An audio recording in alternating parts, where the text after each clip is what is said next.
Okay, so tonight we're Be'ezras Hashem going to be continuing with our series of shirim on the 10 Sefiros, and this week's shir is going to be on the Sefira of Binah, and the title of the shir is going to be Binah, which is Fragmentation. Now, in order to properly understand Binah, really like we introduced last week before the beginning of the shir on Chachma, it's nearly impossible to discuss Chachma without Binah or Binah without Chachma. Like the pasuk says, Havein v'chacham, Havein b'chachma, v'chacham b'vina. So we see that there's already an inter-inclusion with regards to these two traits, these two spheros, to the point that the Zohar HaKadosh refers to Chachma and Bina, or as it's known in the writings of the Arizal based on the Idra Rabbah, Abba and Ima, because Chachma is going to be associated with the Abba or masculinity, and Bina is going to be associated with Ima or femininity. That Abba v'Ima train rein delemis parshenhen. That Abba and Ima, or Chachma and Bina, are two traits, two spheros that are inseparable, and that the yichud between the two of them is perpetual. There's never a distinction between Chachma or Bina.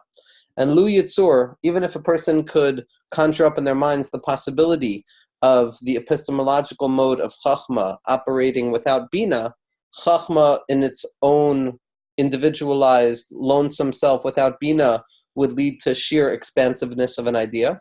And as we're going to see, Bina without the interconnectivity to Chachma would just be the severity of constriction, which would lead to nothing. Now, like we said in the Shirim on Keser and Chachma, the 10 Sefiros can be broken up into two categories, two structures. There's going to be the Gimel Rishon, or the transcendental qualities of the Sefiros, that which is beyond human comprehension, that which is not embodied within the body itself, but rather surrounding the head of an individual, referred to as a makif, as something that has a relationship with a person by way of distance. I know about it because it's something that I can dream of, yearn towards, desire, yet I don't know about it because it's not mislabish within myself, it's not embodied within me, so I can only speak about it from an objective sense and not from a subjective level.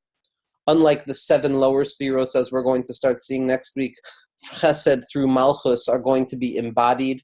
They're going to represent our emotional states, they're going to represent our habituated states, whether we're talking about Chesed, Gvura, and Teferes, or Netzachot and Yesod, and especially Malchus.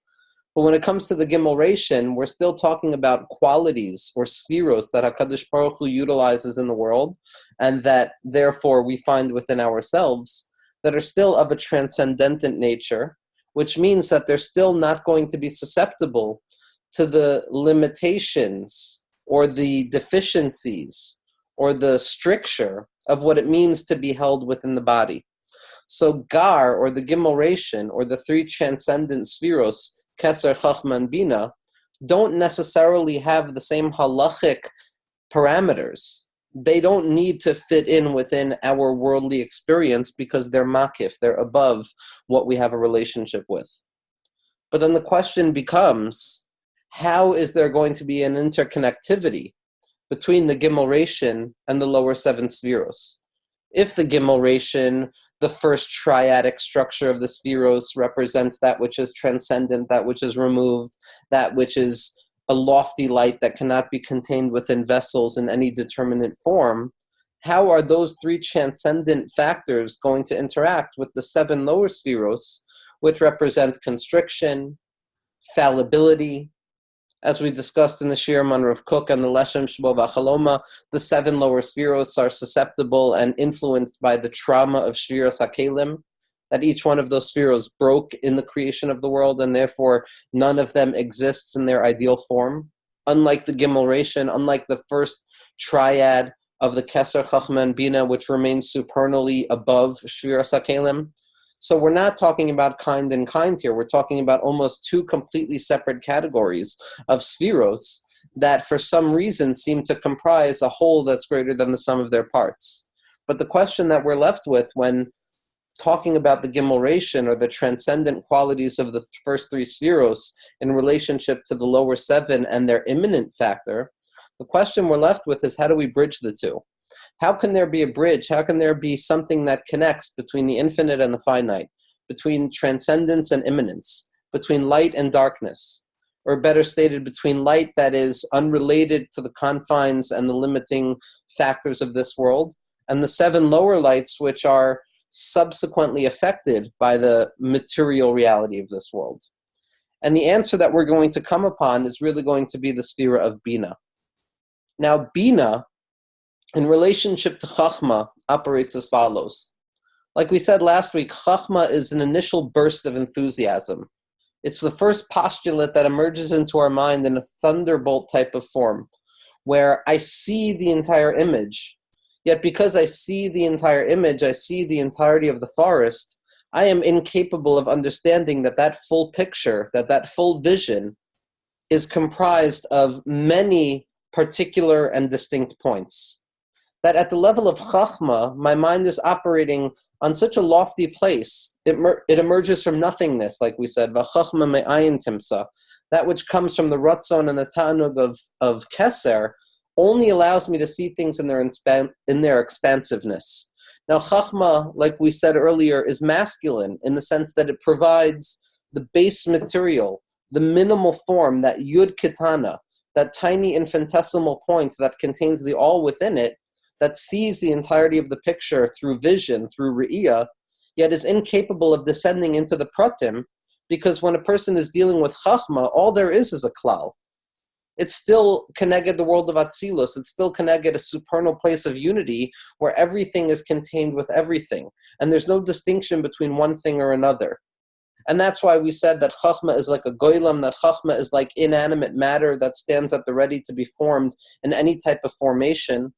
And that it's nothing but the psicha, the pesach, the opening, the Chachma peseach sha'arim, the nakuda, the cantillation point, the vowelization, that's associated with the Sefirah of Chachma is going to be the nakuda of the pasach, opening up, something that's opened. Keser, which we didn't say, is kamatz. It means it's something that is kamutz, something that is condensed and concealed and hidden and bent into itself because it's not revealed. Chachma comes and opens up Keser, and that's why it's patach. But that patach, that opening of Chachma, still is without any formation. It's still above and beyond any limitation. When we come to the Sefirah of Binah, however, Binah is going to be the feminine counterpart to Chachma, which is why its Nakuda, its vowel, is going to be Tseirei. Tseirei, the implication of Tseirei is a Tziur. It means that it's a formation, it's the construction of some artistic quality. That Binah takes the raw material of Chachma, it takes that Yud of Chachma, that intensified, potent point that contains the all within it, in spite of the fact that it looks so black and tiny, because that Re'iyah of Chachma sees everything in its totality. Impossible to try and understand the pratim or distinction or distortion. And Binah, the feminine quality, the feminine counterpart of Chachma, and that's why it's referred to as Ima, as the mother, because as we're going to see, Binah is almost like the womb of the world. It takes that initial burst of enthusiasm, it takes that unformed point of Chachma, and it forces it to be Mitzayer itself, it forces it to expand itself, to move beyond the mere iteration and opening of wisdom, and to move into the process of actual intellectually trying to understand and tease apart the different parts that comprise the idea. So if Chachma is referred to as the Abba, the masculine expression of pure potency, Binah is going to be referred to as Ima, which is the feminine quality of the capacity of discerning from within that point that which is significant and that which makes it up, and taking that point and allowing it to gestate and form to the point that it becomes something palpable and reasonable to express itself in this world. Now, when it comes to Binah, Binah is, on the one hand, still part of the Gimel. It's still part of that transcendent triad of Sefiros that comprise the head. If Keser represented the Ratzon or the Tainug that's at the center of the cranium, Chachma represented the right brain, which is associated with generality, or the whole picture, if you will, or creativity, as neuroscientists will point out. Binah is going to be associated with the left brain. Binah is severity. Binah is the ability to break things down into linguistic constructs, into words that define by virtue of the fact that they limit what they're trying to define. As philosophers of language have always pointed out, that naming or language is already an act of constriction, because when I call something something, it's always based on the fact that it's not anything else. So when I call something a book, I'm also including within my language, within my choice of words, that this book is not every other word that's possible. So language is already an act of constriction, an act of naming, an act of placing limitations on something. And so Binah is going to be linguistic, mathematical distinctions that go down to the pratius of something. No longer satisfied with just the klal of Chachma, the general picture. Binah wants to understand. Binah wants to understand what goes into making up the construct of Chachma. How can I take that initial burst of Chachma, that unformed expansivity of knowledge, and form it into something that is meaningful, that can become actual embodied knowledge, as we're going to see. Now, because Binah serves this purpose of taking that generality and that openness and that chesed of Chachma, that expansivity of the yesh that comes from nothingness, and condensing it and forcing it into actual limitation, so Binah is already intimating the power of the left side of the Sefirot, because Binah is going to be the first Sefirah on the left side, like Chachma is the first Sefirah on the right side. And the right and the yamin is always associated with openness and expansiveness, and left is associated with constriction and compression. So if Chachma is the first of the Sefirot on the right side, the father, if you will, of all expressivity and expansion, Binah is going to be the mother on the left side, the first sphere on the left side, which is going to be the source of all constriction and all limitation and all formation. And we're going to see in the next few weeks how Chesed and Gvura, the second spheros on the right and the left side of the spherotic tree, are really going to be second iterations of what was experienced in Chachma and Binah, except it's no longer going to be on an intellectual, epistemological level, except now it's going to be on an emotional, lived experience type of level. But so Binah, on the one hand, is part of the Gimel. It's part of that triadic structure of consciousness, which is apparently devoid of the confines and limitations and stresses of what it means to be immanent. Yet on the other hand, Binah is already utilizing this strength of compression, the strength of restriction, in order to form the unformed ideal or the unformed potential of Chachma. And this is where the Mekubalim come on to a paradox, if you will, of Binah. That on the one hand, Binah is part of the Gimel, and therefore it is removed from any judgment or harshness or severity or difficulty or darkness, which are terms and expressions that are associated with the immanent plane of the seven lower Sefirot, which were affected by the primordial cataclysmic trauma of Sefirot HaKelim. Nevertheless, in spite of the fact that Binah is still associated with the supernal realm of the Gimel, it still is the first instantiation of limitation. It is still that place of formation, of constriction and forming, which demands the tools of gevura and restriction, things that are associated with the broken realm of being. So on the one hand, Binah is supernally ideal, removed from any sense of constriction or limitation.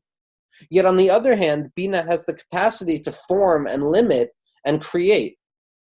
And the Zohar HaKadosh already, and the Arizal after him, and the Mekubalim even previous to the Arizal, the Ramak and the Shari Ora as well, point out that Binah is going to contain this paradox within itself.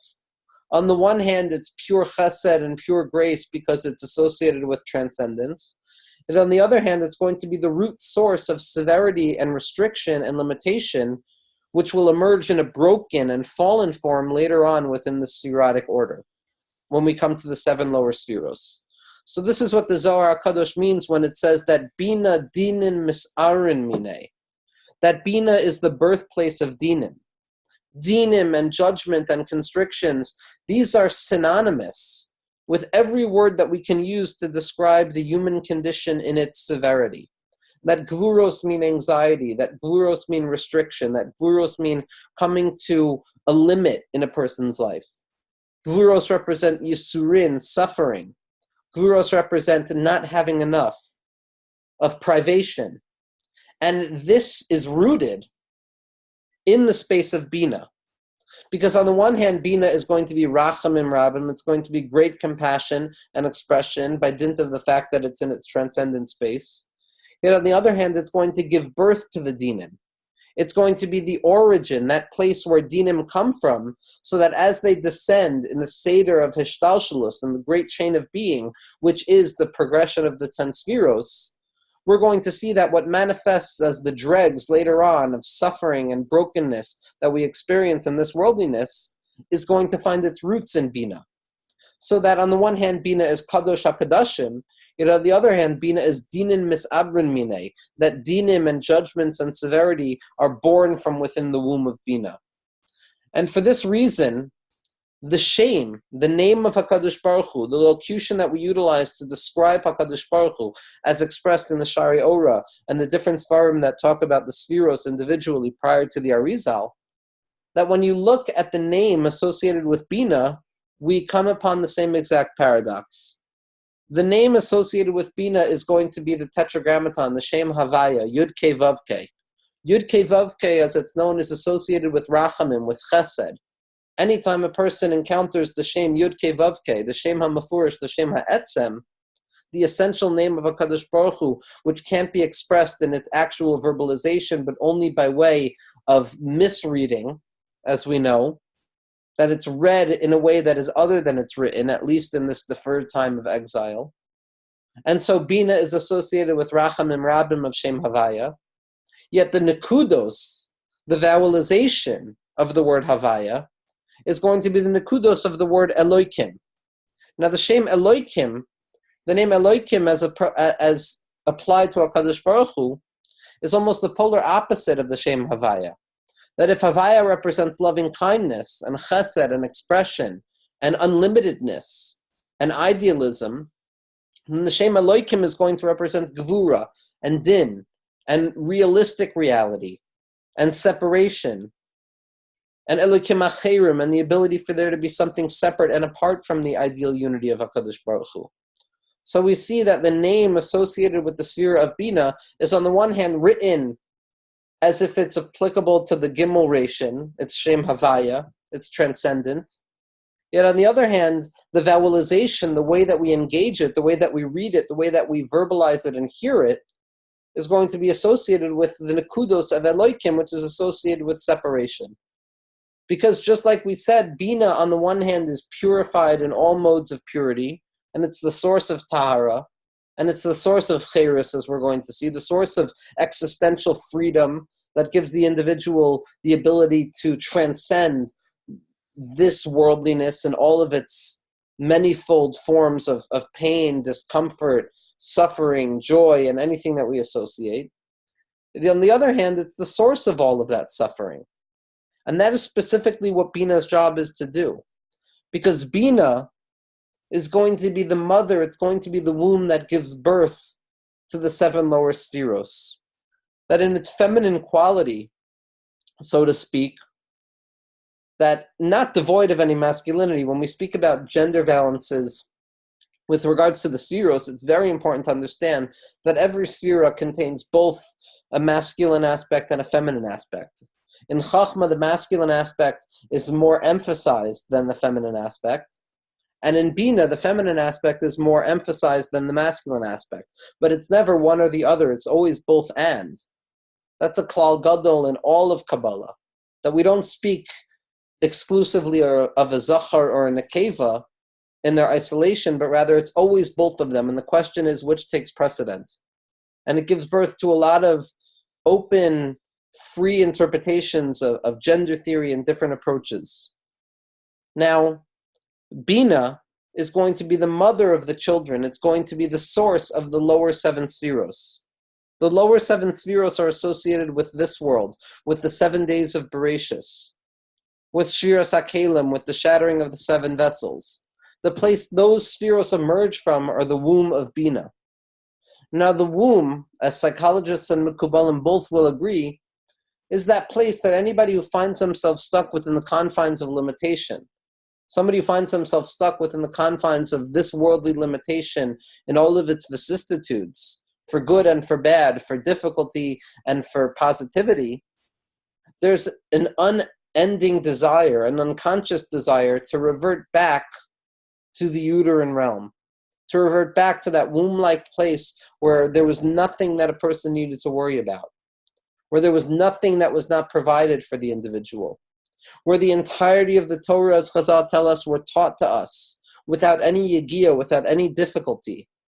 That primordial, pristine space, that Gan Eden, that womb-like space of pure comfort, that is what Binah represents. And anything that falls away from Binah is attempting to get back to Binah.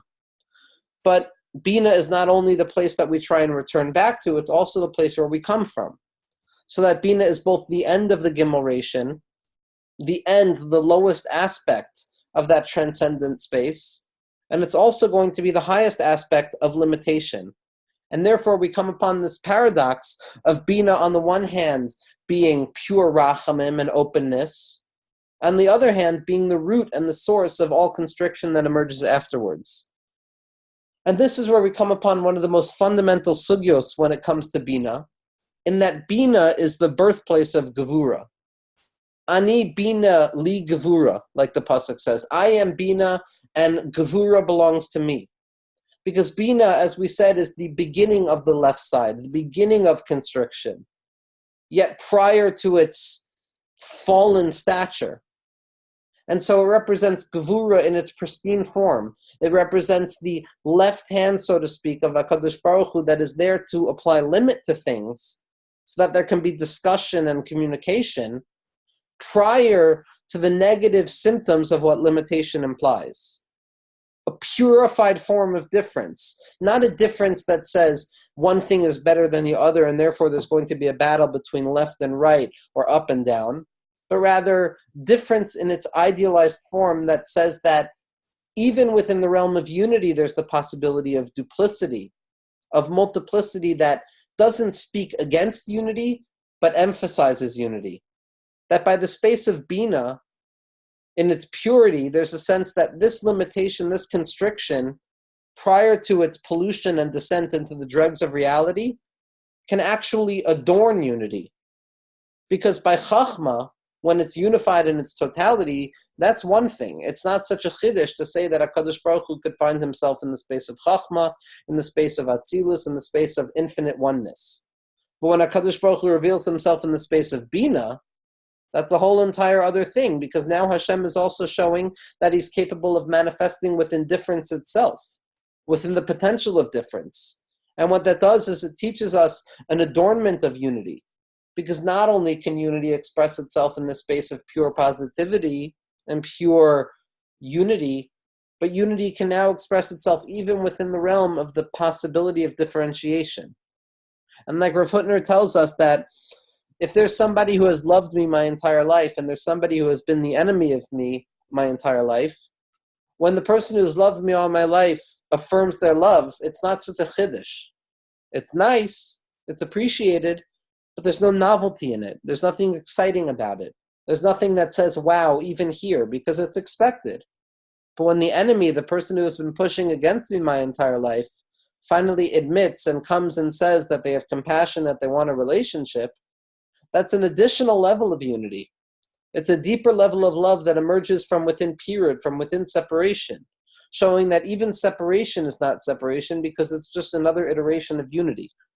All of this takes place in the space of Binah. That Binah in its purity is the birthplace of difference. But as it descends into the world of separation, it becomes the birthplace of klipos and it becomes the birthplace of difficulty. And the same is going to be true within our own lives.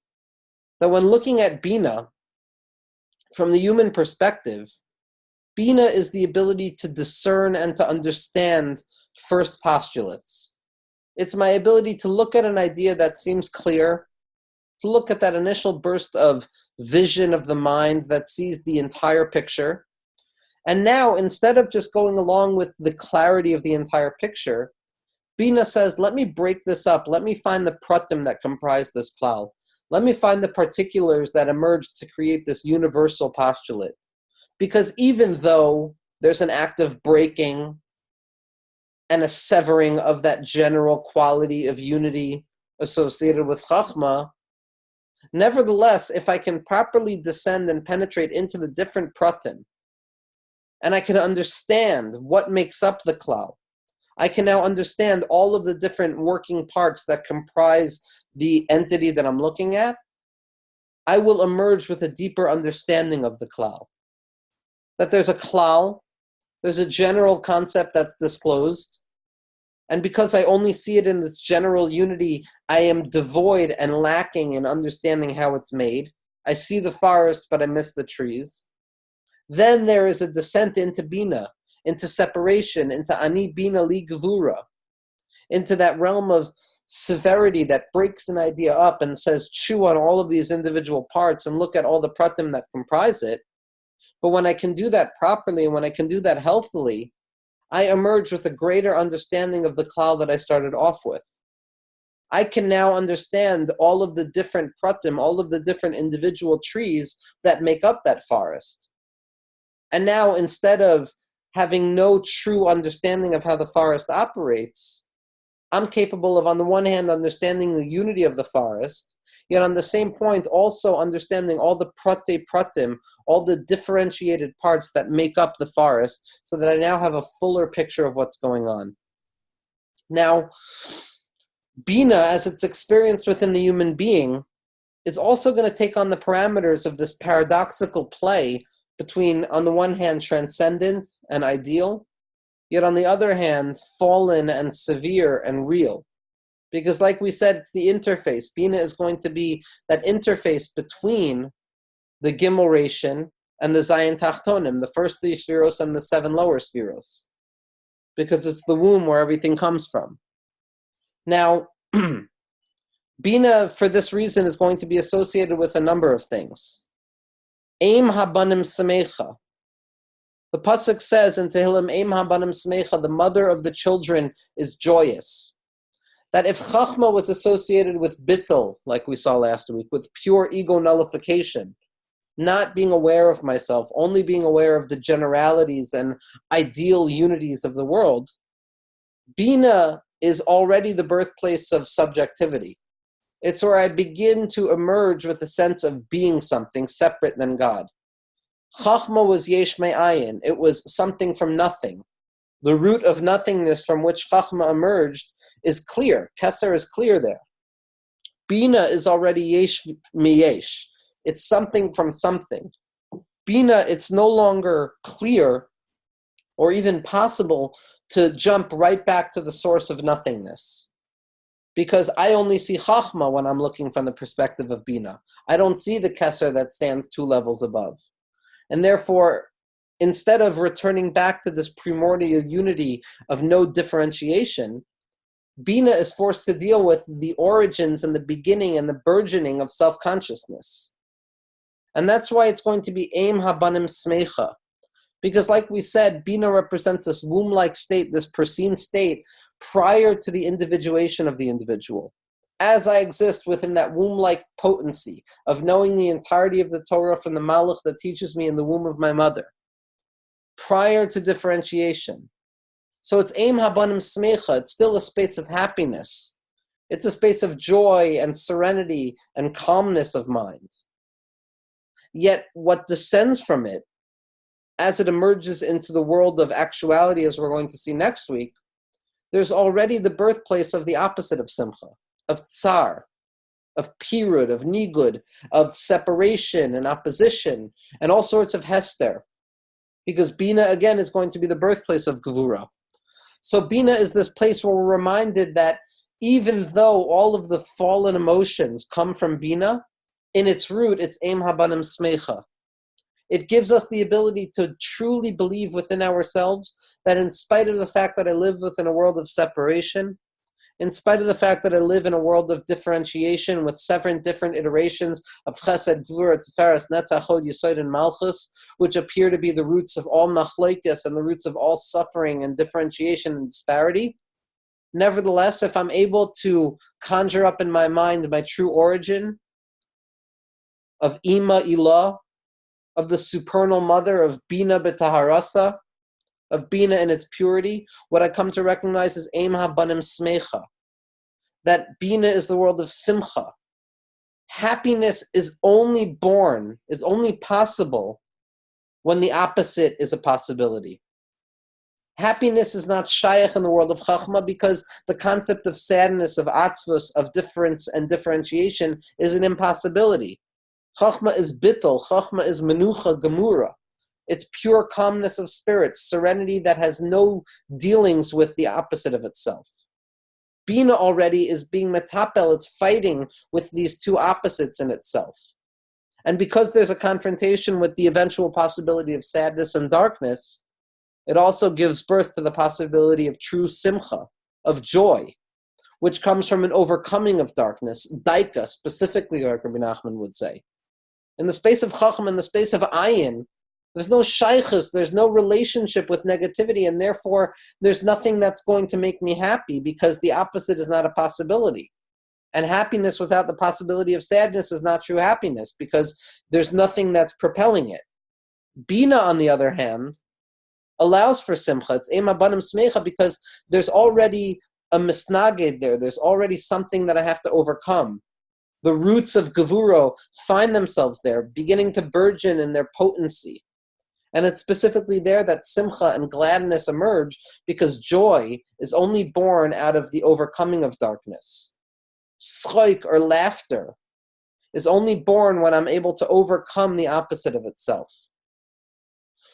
Now, for this reason, Binah is also going to serve as a fundamental role in how we deal with what happens in the lower seven Sefiros. Because again, Binah is still an intellectual property. It's still a philosophical mode of sense. It's not a mood yet. It's not embodied yet. It's a way of thinking. It's an idealized form of consciousness, of cognitive awareness, where in my mind I can come to a place and realize that all that matters is my thoughts, prior to the disintegration into the emotional realm, where it's much more difficult to elevate myself. And what happens in the lower seven Sefiros is that gevuros emerge, dinim emerge, klipos emerge, severity, judgment, husks of inessentiality, which seems to confound and confuse what it means to be a human being in the world. And all of the myriad iterations that emerge from within, mourning, sadness, difficulty, loss. And the question that the Mekubalim ask is, what happens with these gevuros? What do we do with these gevuros when we confront them? And the Talmidei Baal Shem Tov and the Talmidei Hagra have already expressed thousands of times that a person must be metaken the gevuros b'shorasham. That if a person wants to learn how to properly be mitmoded, how to face gevura, how to deal with gevura in this world, they must learn the secret of sweetening the gevuros in their source. Now herein lies a deep and abiding truth that is unique to Kabbalah. It would be one thing to negate the existence of gevuros, to pretend that gevuros and severity don't exist. But that's not the reality of the world. Gevuros and severity do exist. Yisurin do exist. Suffering does exist. So the question is not how to repress them or suppress them and ignore them and pretend they don't exist. But the question is, how do I elevate them? What is the proper and healthy way, based on Pnimius HaTorah, to confront gevura, to confront that which appears to be against Kedusha, against unity, against light? And the answer given is that a person must be mamtik gvuros b'shorasham, that a person has to sweeten the gevuros in their source. Now, what does that mean, to sweeten them in their source? It means to recognize the true origin of gevuros. It means to recognize that all limitation, all separation, all fragmentation, all disintegration into separate parts that appear to be devoid of a unifying whole, the opposite of chachma, and on a personal, more significant psychological level, loss, pain, absence, homesickness, anxiety, fear, all of the attributes that are associated with gevura, Pnimius HaTorah doesn't say to ignore them, but rather to uncover their true source, to recognize that all of these fallen aspects that confound me and make me afraid are truly just the dregs and the dross that has fallen away from Binah and its purity. Because like we said, Binah is the birthplace of all gevura. But by Binah, the Gvuros are not negative, but rather they're a positive assertion of limitation. There Hashem says that there needs to be limits in the world so that we can understand ideas better. Because without Binah, all there is a universal cloud that has no significance to our embodied states. So if a person wants to elevate Gvuros, if a person wants to truly understand how to be mitmoded, how to face Gvuros with a healthy mindset of facing and not running away from it, the answer is to be mamtik hadinim b'sharasham, to elevate those dinim back to their source, which is Binah.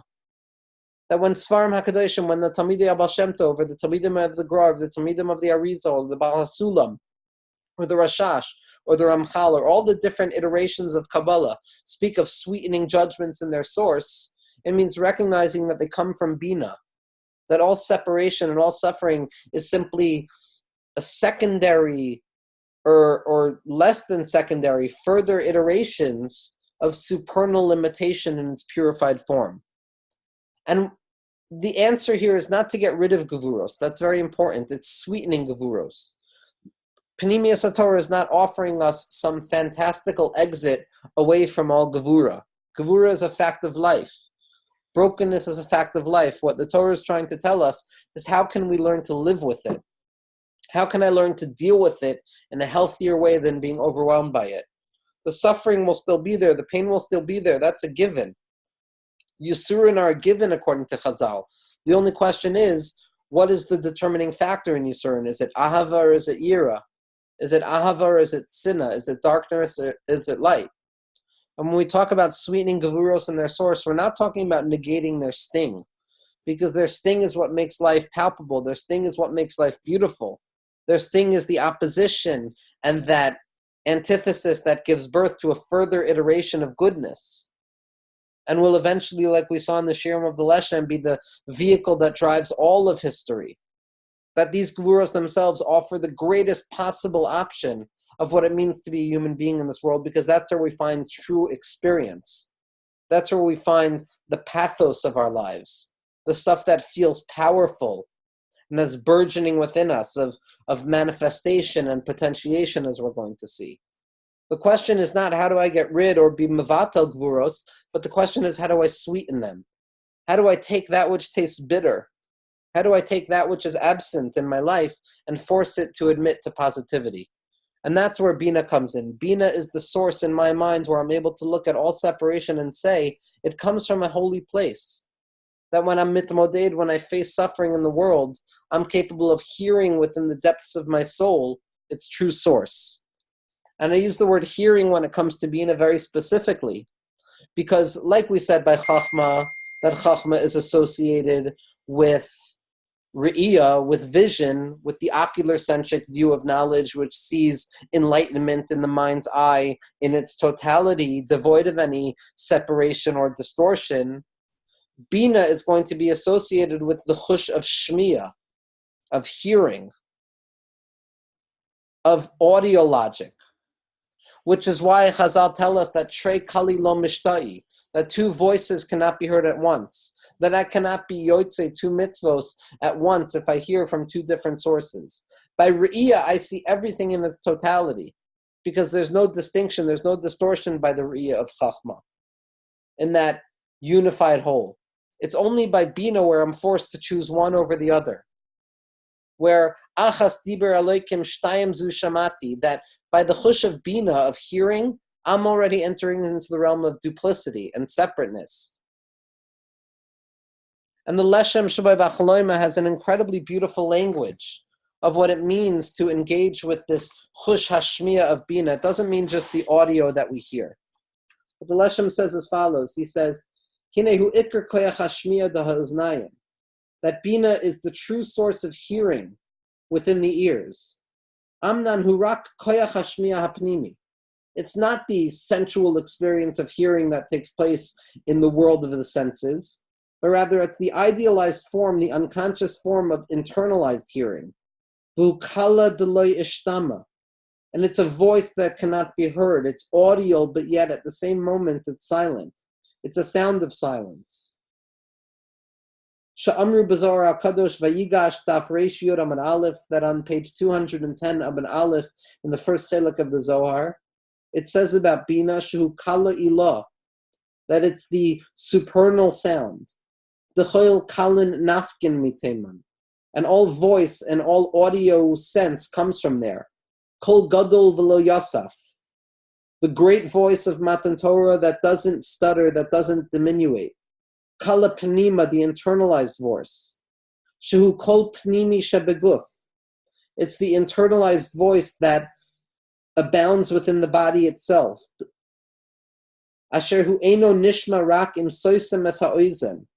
That can't be heard unless a person actually closes off the external ear.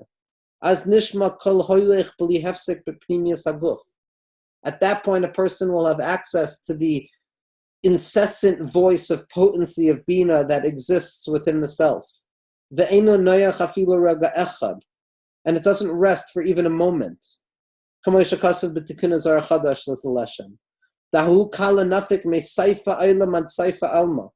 That this voice speaks from one end of the world to the next end of the world. But it can't be heard externally. It's only heard in the closing of the ears, like the deaf beggar in Rabbi Nachman's story of the 7 beggars. Internally, a person hears the voice that they do not know. Because like we said, Binah is the beginning of utterances. It's the beginning of language. It's the beginning of interacting with things other than ourselves. Yet it's still that primordial space where I exist in my own self-sufficiency. It's an internalized voice, which tells me that there's going to be separation that emerges, yet at this point I'm still wholly saturated within my own internalized voice, which says that differentiation will eventually emerge. Now, another tzaddik who spoke so remarkably about Binah was the Nazir HaKadosh, Rav David Cohen, the Talmud Mufak of Rav Avram Yitzchak HaKohen Kook, which, in terms of becoming a student of Rav Kook, it was only through hearing, specifically hearing, the voice of Rav Kook davening the Akedah in Basel, Switzerland. The story goes that the Nazir had left Volozhin and he began studying philosophy in Basel, Switzerland. And Rav Kook found himself stuck there, and Rav Kook spent the morning davening. And the Nazir writes in his personal journals that when he heard Rav Kook davening the Akedah before Shacharis, the Nazir already knew that he had found his Rebbe. And the Nazir goes on to become eventually the main editor of Rav Kook's works, along with his son, Rav Tzvi Yehuda. Now, the Nazir's opus is something called Kol HaNevuah, the voice of prophecy. And in it, he tries to show that Judaism in its totality is rooted in Binah. It's primarily rooted in audio logic, in the intuition that emerges from the distortion and the distinction of parts from within the individual, as opposed to Chachma, as opposed to vision, which sees everything in its totality, which the Nazir wants to associate with Greek philosophy. But at the end of Kol HaNevuah is a remarkable sefer in its entirety. But at the end of the sefer, the Nazir becomes most Kabbalistic. And the Nazir writes in the third volume, which is Kol Panimi, the internalized voice of Binah, the Nazir says as follows. He says that Hashe'ela hu midas habina. Questions are the quality of Binah.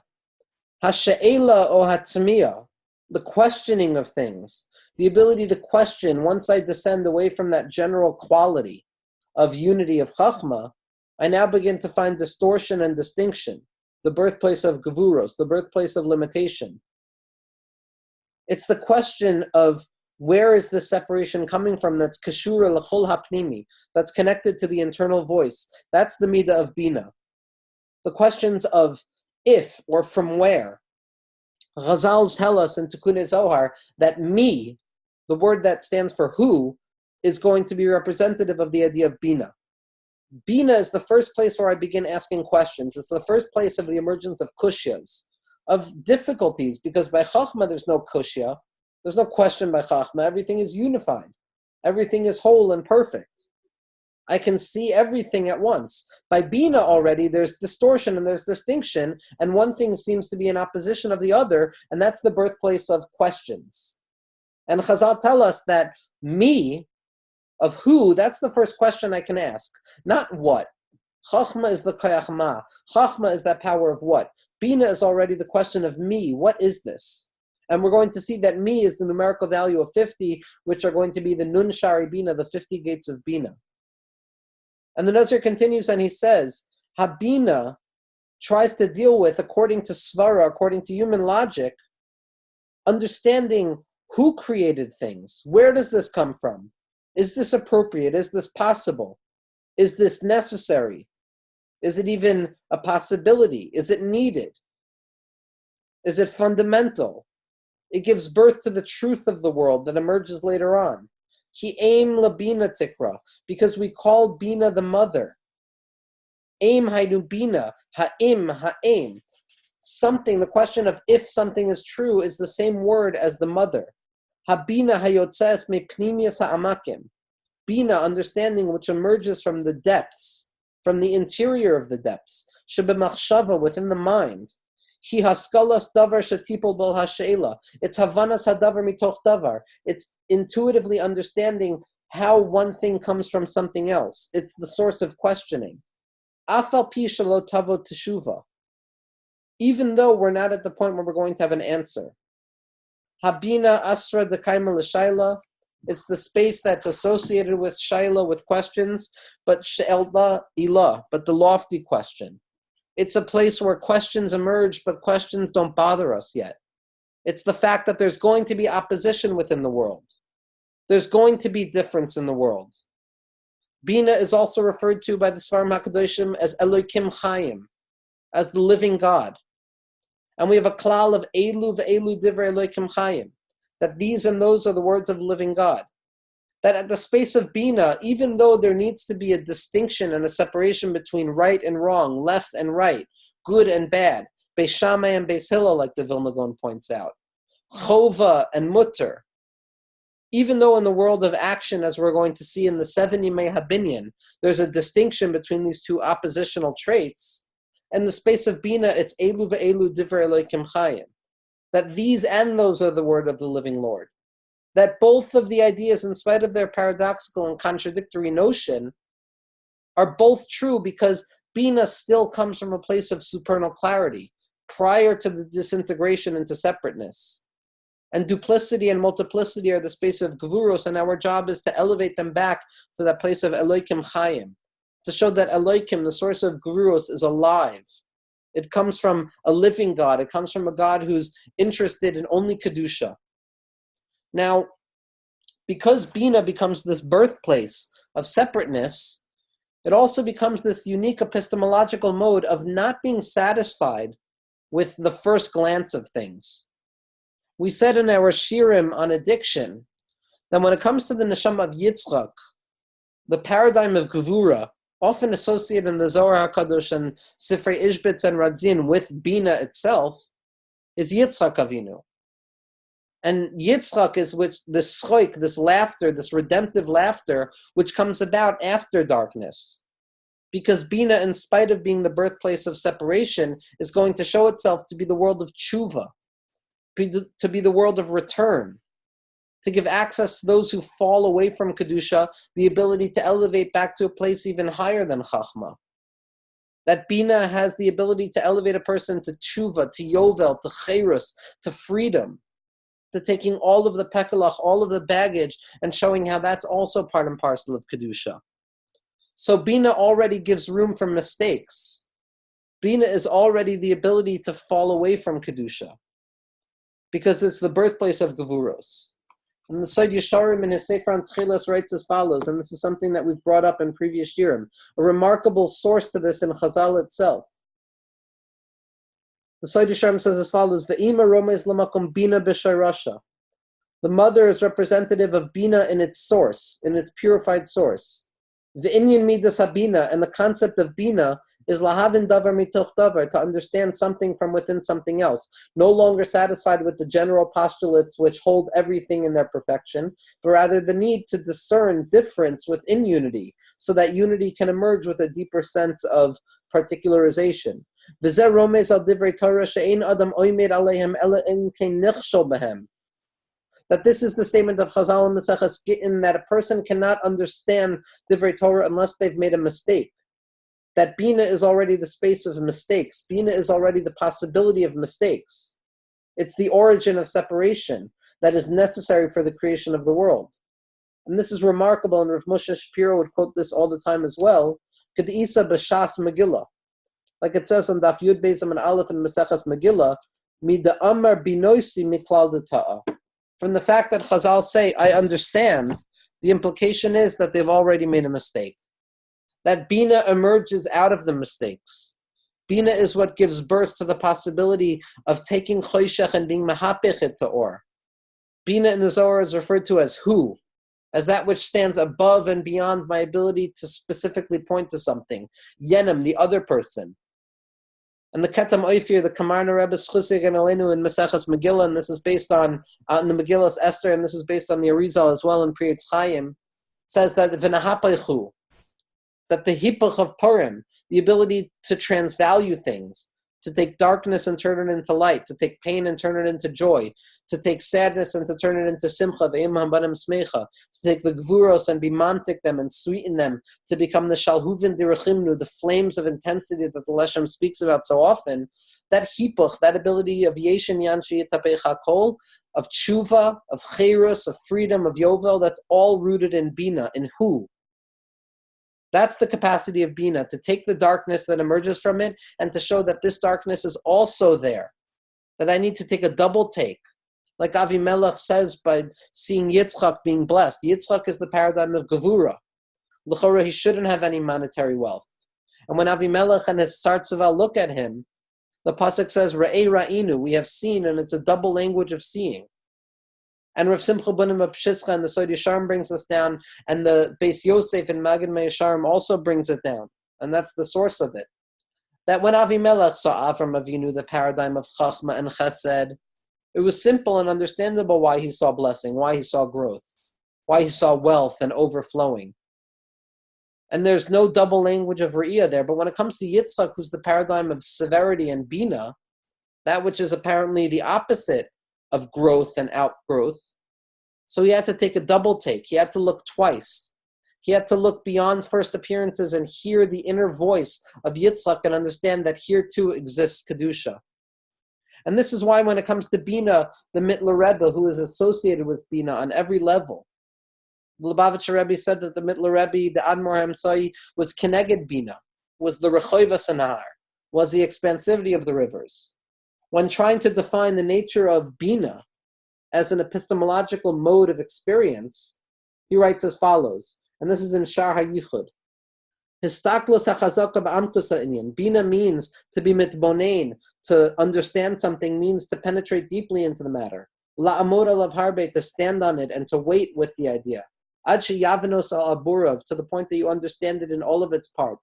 V'chol chelkav b'prate protiyut, in all of its disintegrated parts. V'hu b'chinas pnimius Binah, and this is the aspect of the interiority of Binah.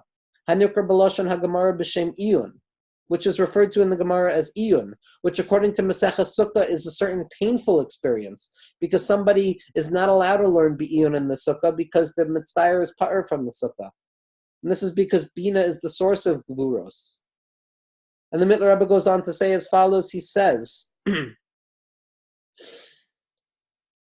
Oimek nekudaso, to understand the depth of the point of Chachma is only through Binah shuhu noveya min ha-Chachma, that it's born out of Chachma. It's the Nahar Hayotze Me'eden, it's the river that emerges out of Eden. We said last week that Eden is going to be Chachma, the Nahar, the river that emerges out of there into a deeper form of understanding, that's going to be Binah. Shabina Nikra Nahar, V'Chachma Nikra Ma'ayan. And the Mittler Rebbe says, Ki Yadua Hu Nikra Iyun. Binah is referred to as penetrating the matter. She'oimed al derech hamuskal, that he stands trying to really intellectually understand something, u'ma'ayin bo harbe ma'od, and he spends time understanding something, no longer satisfied with the first postulation of Chachma.